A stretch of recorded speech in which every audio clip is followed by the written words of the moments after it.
Hello guys, সবাই কেমন আছো? আশা করি সবাই ভালো আছো। আজকে আমি লাউ পাতা দিয়ে ইলিশ মাছ দিয়ে পাতুরি রান্না করব। ইলিশ মাছ লাউ পাতা রেডি করে নিয়েছি, মরিচ আর পেঁয়াজটা বেটে নিয়েছি, এখানে শুকনো মরিচ বেটে নিয়েছি, আদা রসুন বাটা নিয়েছি, আর নিয়েছি কাঁচা মরিচ, আর কিছুটা পেঁয়াজ কুচি নিয়েছি। এখন ইলিশ মাছটার উপরে একে একে সম্পূর্ণ উপকরণগুলি দিয়ে দিব। প্রথমে দিয়ে দিলাম 1 চামচ পরিমাণ লবণ, 1 চামচ পরিমাণ হলুদের গুঁড়া, 1 চামচ পরিমাণ দিয়ে দিব মরিচের গুঁড়া। মরিচের গুঁড়াটা একটু বুঝে শুনে দিবেন, ঝাল বেশি খেলে বেশি দিবেন, যেহেতু আমি এখানে বাটা মরিচ ব্যবহার করেছি। মরিচের গুঁড়াটা দিয়ে নিয়েছি। এখন পেঁয়াজ বাটা আর মরিচ বাটাটা দিয়ে দিলাম। দিয়ে দিব 2 চামচ আদা রসুন বাটা, কোয়াটার চামচের 2 চামচ। দিয়ে দিব পেঁয়াজ কুচি,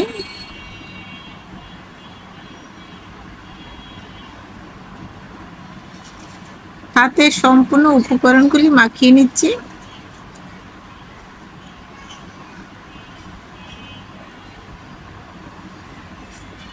সম্পূর্ণ উপকরণগুলি হাত দিয়ে ভালো করে সুন্দর করে মাখিয়ে নিতে হবে। এখন দিয়ে দিব সাদা তেল।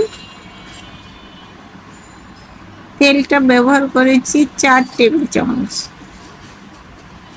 তেলটা দিয়ে ভালো করে মাখিয়ে এক সাইডে রেখে দিব। এখন একটা পাত্র নিয়ে নিলাম, দিয়ে দিলাম লাউ পাতাটা। লাউ পাতার উপরে মাছগুলি দিয়ে দিলাম, মাছটা দিব। একটা মাছ দিয়ে মশলাগুলি দিয়ে দিলাম। দিয়ে দেবো একটা কাঁচা মরিচের অর্ধেক, এতে একটা আলাদা ফ্লেভার আসবে, সেই জন্য কাঁচা মরিচটা দেওয়া। এটা অপশনাল, দিলে হবে, না দিলেও চলবে।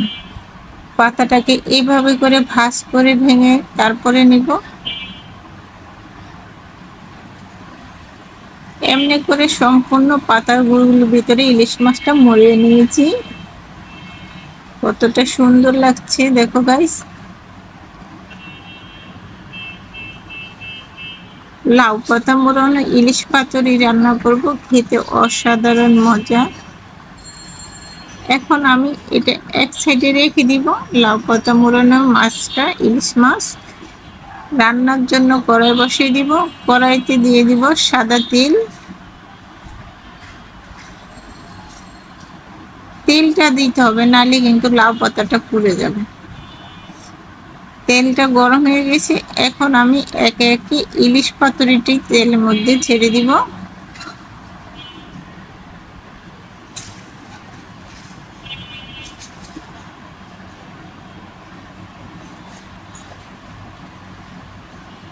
সব কটা ইলিশ পাতুরি আমি তেলের মধ্যে ছেড়ে দিয়েছি।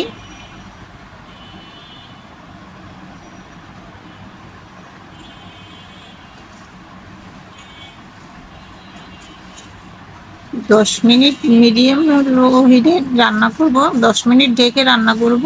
ঢাকনা দিয়ে ঢেকে দিয়েছিলাম। ঢাকনাটা তুলে এক পিঠটা একটু হয়েছে, উল্টিয়ে দিচ্ছি, আরেক পিঠ হওয়ার জন্য রেডি করে দিলাম।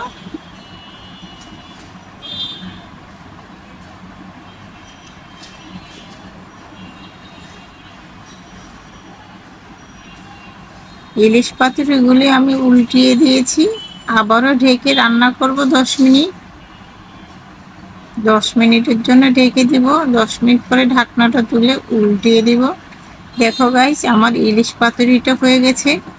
খুব সুন্দর কালার চলে আসছে এবং অন্যরকম একটা ফ্লেভার বের হয়েছে। খেতে অসাধারণ মজা। কিন্তু ইলিশ পাতুরিটা আমার হয়ে গেছে। আমি এখন চুলাটা অফ করে দিব।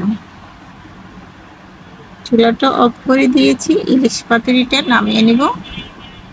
একটা মিশ্রণ প্লেটে আমি বেড়ে দেখাচ্ছি সফট করে, কতটা সুন্দর এবং লোভনীয় লাগছে দেখো।